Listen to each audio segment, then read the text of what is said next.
Adding text or titles inside of Adobe Rush could not be easier. And I'm going to place my playhead right at the beginning where I would like to add any particular title.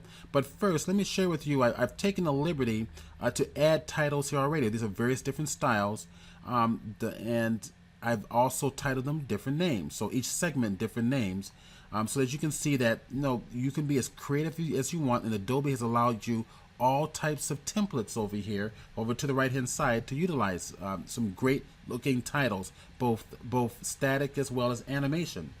Now, to access your titles, if this is not already open, it's right over here on your top right hand corner where it says T for titles, or text if you so choose. Of course, your text is inside your titles, but the proper name titles, and I can grab any type of titling style that I want. Okay. All right, so let's go grab something like this. I'm going to just target the title, and I'm going to drag it right on top of my preview space here. There we go, right on the workspace. The title jumps right at the right-hand side of your playhead. So wherever that playhead sets, the title is going to jump right to the right, just to the side of it. Now, I can bring the title up a little bit to add another layer. Why? Because maybe I want this one to show a little further across the length of my timeline.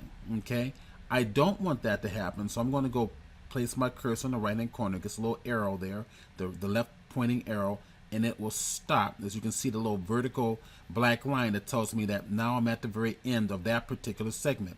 That's where I want it to be. So I'm going to target that. By default, it's called main title. If I would like to change it, double click it, and let's call this one Magnificent Falls. And it will and the graphics styles behind it will extend as far as you want to type your text.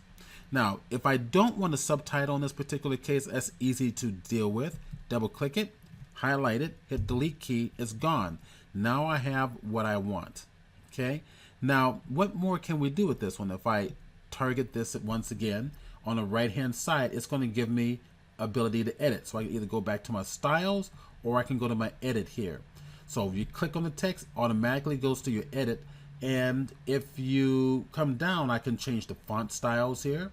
I have the ability to change it to be bold or light or italic or semi-bold for that particular font. I can change the size of the font, very easy to do. I can change the character spacing, line spacing, baseline, color. Just come in here and explore, and I think you're going to be able to produce some fantastic titles for each of your clips.